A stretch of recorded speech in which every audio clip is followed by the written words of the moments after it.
Assalamualaikum warahmatullahi wabarakatuh. Selamat datang di channel Ahmadi Trio bersama saya Ayah Dino. Halo, apa kabar teman-teman? Semoga selalu dalam lindungan Allah dan dilimpahi kasih sayangnya. Amin. Kembali di segmen Wealth Amshaw, Pandangan Dunia edisi ke-7, kita akan kembali membahas pandangan dari seorang Pak Guru Gembul terkait episode ke-535 dengan tema Mengapa akhlak muslimin lebih rendah dibanding kaum lain? Dengan tambahan tema bercadar tapi open bobo. Di sini saya akan membahas dua hal. Yang pertama terkait validitas data sumber dan yang kedua tentang narasi dan penggiringan opini yang disampaikan Pak Guru Gembul. Ayo kita mulai. Pada bagian awal, kita akan berangkat dari basic teori tentang The Golden Circle, tentang what, how, dan why. Ini tentang cara berpikir kritis atau critical thinking. Jika dalam teori jurnalistik kita kenal istilah straight news yaitu 5W 1H, maka dalam berpikir kritis kita perlu perhatikan minimal 3 hal. Yang pertama tentang apanya, what-nya. Ini ngomongin apa nih? Yang kedua, tentang how, bagaimana penalarannya dari titik A ke titik B. Yang terakhir adalah tentang kemana goals-nya, mengapa disimpulkan demikian. Sekarang mari kita amati video Pak Guru Gembul. Yang pertama dari sisi copywriting atau teks yang digunakan, dan yang kedua tentang visualisasi yang digunakan. Kita bahas dulu tentang copywriting. Di sini Pak Guru menyematkan judul Mengapa akhlak muslimin lebih rendah dibanding kaum lain. Ini tersirat bahwa memang Pak Guru meyakini bahwa akhlak muslimin itu lebih rendah dibanding kaum lain. Karena itu yang dibahas adalah tentang mengapanya. Padahal akhlak muslimin itu lebih rendah atau tidak dibanding kaum lain masih perlu dibuktikan. Ada lompatan logika di sana. Yang kedua, tentang thumbnail yang digunakan. Saya menggunakan Google Lens untuk mencari tahu gambar ini bersumber dari mana. Ternyata gambar tersebut berasal dari akun Twitter yang patut diduga seseorang yang menawarkan jasa prostitusi karena di dalamnya ada gambar-gambar seronok yang tidak pantas. Sampai poin ini kita perlu apresiasi Pak Guru karena cukup investigatif. Sekarang kita lanjutkan, kita simak video Pak Guru Gembul.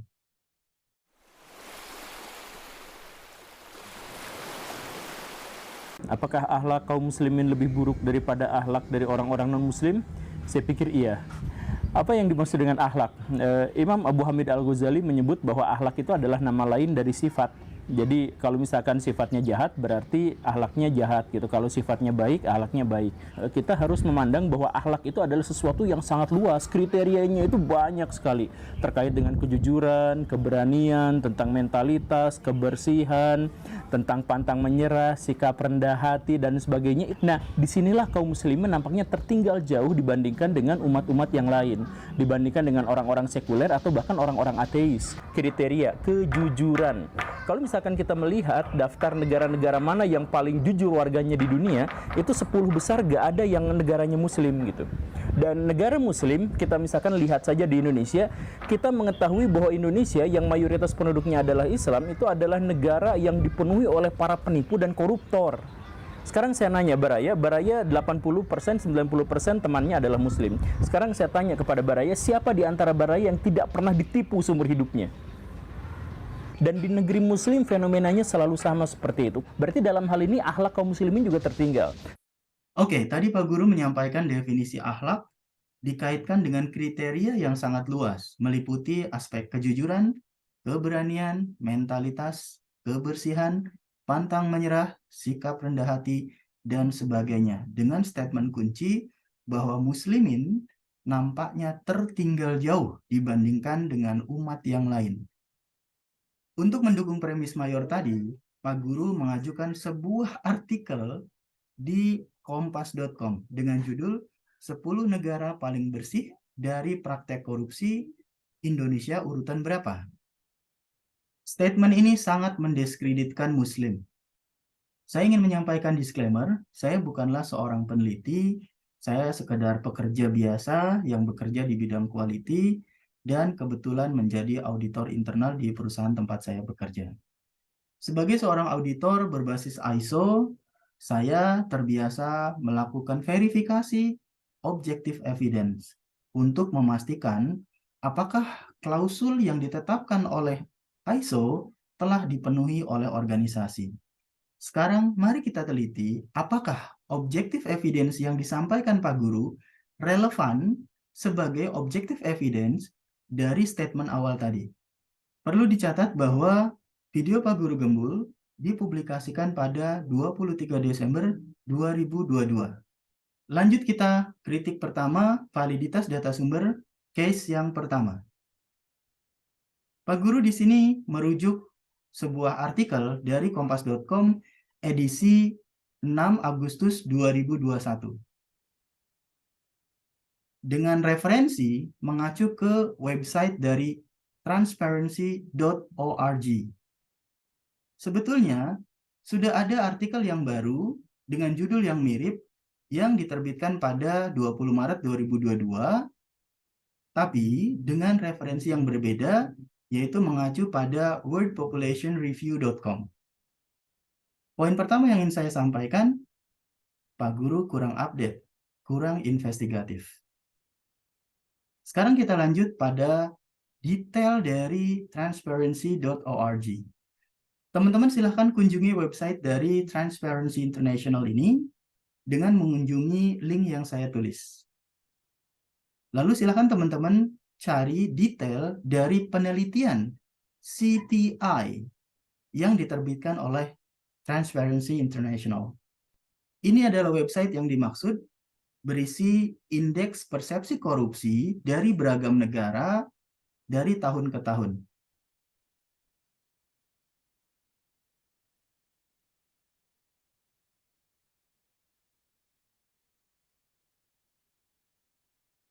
Untuk mendapatkan detail data yang dimaksud, silakan teman-teman download file-file materials dari penelitian ini. Pada file ini, teman-teman bisa melihat background dari mengapa Transparency International melakukan penelitian tentang indeks persepsi korupsi dari tahun ke tahun. Dijelaskan juga mengenai metodologi yang dilakukan, sampling, source data, dan juga margin of error. Terkait sumber data, Transparansi Internasional menggunakan 13 data sumber untuk menyusun indeks persepsi korupsi pada tahun 2020. Pada file ini, Transparansi Internasional menyampaikan FAQ dari hal-hal yang mungkin sering ditanyakan oleh para audiensnya. Pada bagian ini, perlu dicatat bahwa penelitian ini berdasarkan survei, berdasarkan persepsi dari responden. Lalu pada bagian ini berisi kuesioner yang diajukan kepada responden tadi. Perlu digarisbawahi, pada bagian ini CPI tidak mengcapture hal-hal seperti fraud perpajakan, kemudian money laundry, dan juga korupsi yang dilakukan pada sektor swasta. Sekarang kita sampai pada konklusi. Apakah logical argument, argumen logis yang disampaikan Pak Guru, mendukung statement awal bahwa akhlak Muslim lebih rendah dari bangsa lain? Kita lihat pertanyaan ini. Apakah negara atau wilayah yang memiliki skor CPI paling rendah menunjukkan bahwa negara tersebut paling korup? Jawabannya jelas sekali, tidak. No. Di sini ditulis bahwa CPI adalah indikator dari persepsi publik tentang korupsi, seperti korupsi pada hal yang sifatnya administratif dan politis. Penelitian ini tidak menanyakan persepsi responden atas korupsi yang terjadi di seluruh negara atau masyarakat atau yang berkaitan dengan kebijakan atau aktivitas di bidang swasta. Sekarang kita tarik nafas yang dalam, coba berpikir dengan jernih. Apakah benar statement dari Pak Guru bahwa akhlak Muslim lebih rendah daripada bangsa lain? Jawabannya sudah jelas dan tegas dari narasi yang saya sampaikan, tidak. Evidence dan juga logical reasoning yang Pak Guru sampaikan tidak memiliki data yang memadai untuk sampai pada kesimpulan tadi. Dalam hal ini, Pak Guru telah gagal nalar, logical fallacy. Bagaimana mungkin dengan data yang tidak memadai bisa sampai pada kesimpulan atau asumsi hipotetis tadi? Ada poin penting di sini. Bukan hanya logical argument yang saya sampaikan tadi. Justru yang membantah, yang menyanggah secara tegas hipotesis Pak Guru adalah sumber data Pak Guru sendiri, yaitu Indeks Persepsi Korupsi dari Transparansi Internasional. Mari kita lanjutkan. Atau misalkan kita lihat kriteria yang lain, misalkan amarah, kemampuan untuk menahan diri dari amarah gitu. Nah, itu juga kan adalah akhlak. Akhlak yang baik itu adalah dia mampu untuk mengendalikan diri dari khususnya dari amarahnya. Hadisnya ada bahkan sampai seperti itu. Tapi kalau misalkan kita melihat 10 besar negara-negara paling mudah marah warganya, itu hanya satu, yaitu Armenia yang pemarah. Sisanya dari nomor 1, nomor 2, nomor 3, dan seterusnya sampai 10 besar itu negara-negara muslim semua. Oke, yang kedua, Pak Guru menghubungkan kriteria akhlak dengan kemampuan menahan diri dari amarah. Beliau mendasarkan hipotesisnya dari sumber website statista.com yang source-nya diambil dari Gallup Global Emotion Report. Oke, ini poin kedua, validitas data sumber case 2. Kita mulai.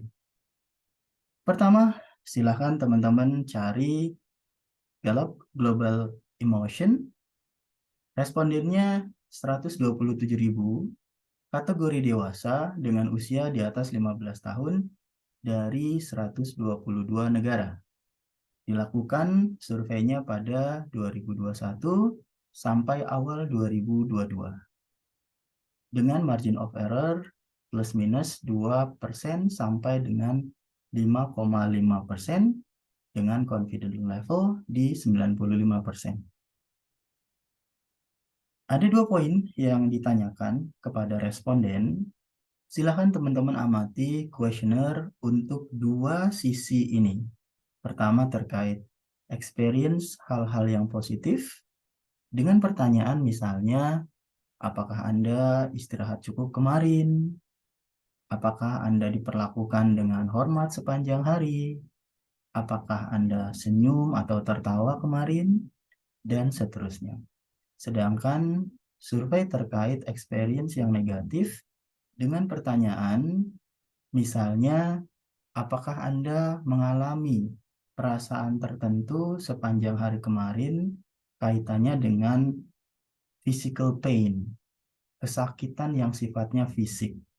Yang kedua, apakah Anda mengalami perasaan kemarin yang berkaitan dengan worry, kekhawatiran. Selanjutnya dihubungkan dengan kesedihan, stres, dan juga kemarahan. Sekarang kita lanjut. Ini adalah peta pengalaman positif di seluruh dunia dengan poin tertinggi diperoleh oleh Panama, diikuti oleh Indonesia, lalu Paraguay, dan seterusnya. Sekarang kita lanjut ke bagian berikutnya terkait experience hal-hal yang negatif di seluruh dunia. Betul, seperti yang disampaikan Pak Guru, Afghanistan menduduki negara dengan experience negatif paling tinggi dengan skor 59. Diikuti oleh Lebanon, Irak, dan seterusnya.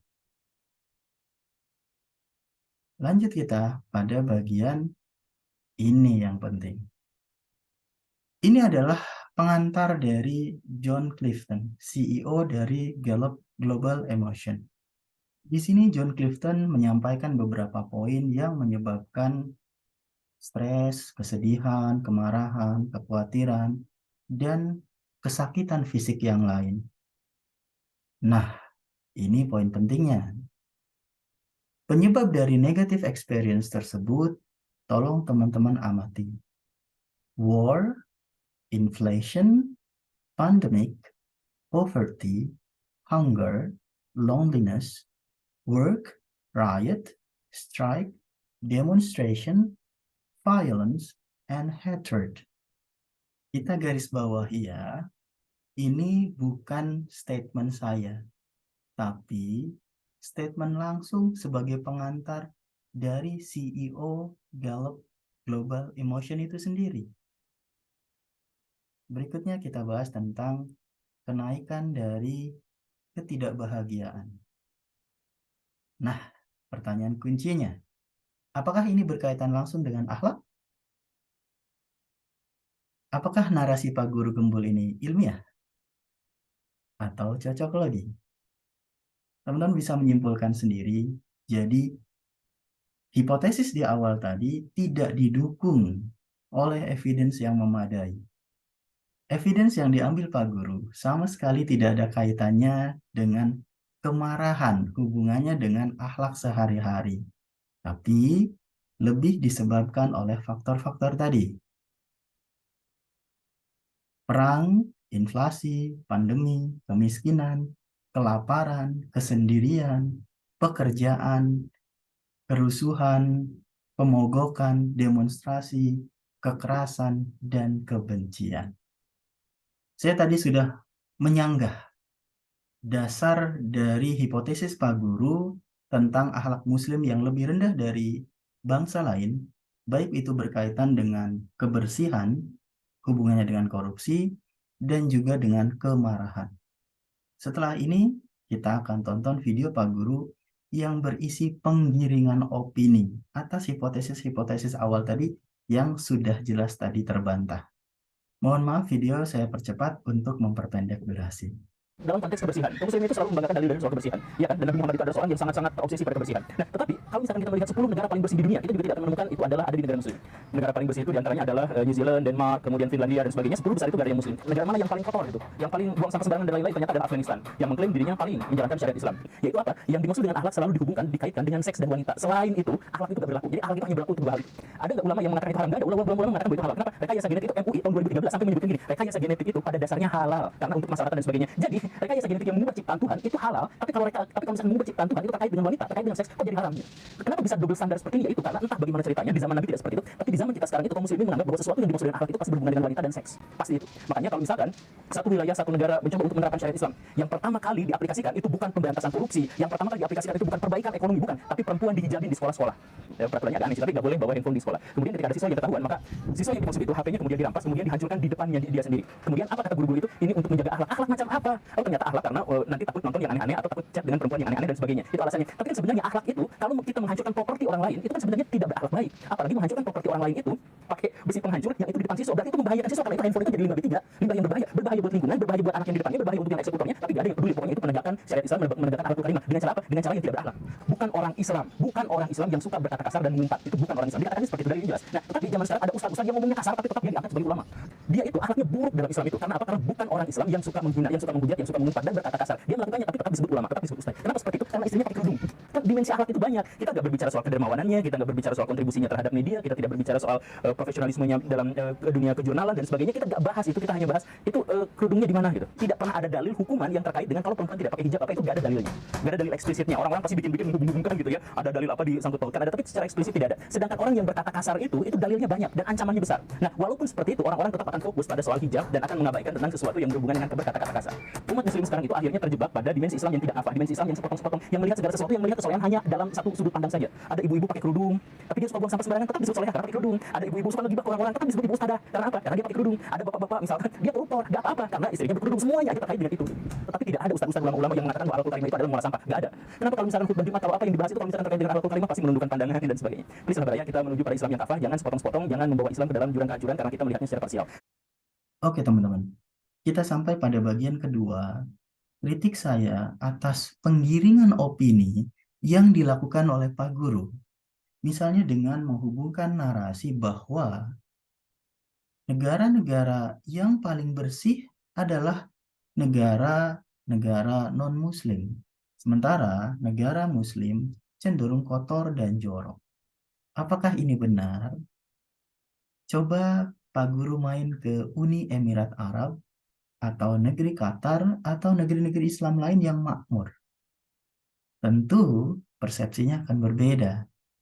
Dengan kata lain, ada cognitive bias, ada bias kognitif di kepala Pak Guru. Pak Guru hanya mencari pembenaran atas hipotesis awalnya dengan mengklaim, dengan menarasikan hal-hal yang jelek terkait negeri-negeri Muslim. Lebih lanjut, Pak Guru menggiring opini kita bahwa akhlak dalam Islam hanya menyangkut atau selalu dihubungkan dengan perempuan dan seks. Misalnya, Pak Guru menyorot tentang operasi plastik, kemudian rekayasa genetik, lalu fatwa MUI, juga dihubungkan dengan sekolah berlabel Islam yang melarang siswanya membawa handphone. Kemudian juga secara cherry picking, tebang pilih, menganggap bahwa sejumlah tokoh Muslim tetap dipuja, tetap dipuji, dianggap berakhlak baik, padahal sering menggunakan kata kasar. Lalu juga tentang akhlakul karimah yang dihubungkan dengan jilbab. Spesifik lagi, koruptor laki-laki dianggap baik karena istrinya berkerudung. Lalu dikontraskan dengan sejumlah orang seperti karyawan, supir angkot, yang bekerja keras menghidupi keluarganya yang beliau sebut telah melaksanakan akhlakul karimah yang benar. Kemudian juga dalam khutbah Jumat, seringkali tema akhlakul karimah dihubungkan dengan menundukkan pandangan. Kita lihatin dengan sosok Pak Guru Gembul yang dalam narasi-narasi videonya mengajarkan orang untuk berpikir kritis, melakukan penelitian lebih dalam, tapi sendirinya Pak Guru dalam hal ini tidak melakukan hal yang sama. Kemudian mengambil data atau fakta, lalu dihubungkan dengan logika yang seolah-olah itu valid, padahal sejatinya tidak. Banyak mengandung bias kognitif dan kegagalan bernalar atau logical fallacy. Sangat disayangkan orang sekaliber Pak Guru Gembul bisa melakukan hal-hal seperti ini. Jadi dalam hal ini, narasi yang dibangun Pak Guru completely ngaco. Tidak berdasar, tidak logis, tidak relevan antara premis mayor dengan premis minornya, mengandung bias kognitif dan logical fallacy. Well, oke, mungkin maksud Pak Guru baik. Pak Guru ingin mengajak Muslim untuk introspeksi ke dalam tentang bagaimana kita memperlakukan alam dan lingkungan, tentang bagaimana Muslim menjaga kebersihan, tentang bagaimana Muslim berakhlak baik, tidak hanya dari sisi ucapan, perbuatan, bahkan sejak pikiran. Mungkin maksud Pak Guru baik. Karena itu, sudah sepatutnya dinarasikan dengan logika yang benar. Baik saja seringkali tidak cukup, tapi juga harus benar dan juga harus etis. Saya tidak mengkritik pribadi Pak Guru. Justru saya ingin meluruskan narasi yang dibangun Pak Guru. Maksud yang baik, tujuan yang baik juga harus disampaikan dengan cara yang benar dengan pendekatan yang etis. Seperti peribahasa Sunda, laukna menang, caina herang. Ikannya dapat, tapi airnya tetap bening, tidak keruh. Saya berharap Pak Guru menonton video ini, saya tetap berpikir positif. Sepanjang Pak Guru mendeklar dirinya Muslim, beliau saudara kita. Al-mu'minu lil mu'mini kal bunyan yashuddu ba'duhu ba'dan. Mukmin itu bersaudara seperti sebuah bangunan yang satu menopang yang lain. Semoga kita semua selalu dilindungi Allah dan dilimpahi kasih sayangnya. Wallahu a'lam bishawab. Semoga bermanfaat. Wassalamualaikum warahmatullahi wabarakatuh.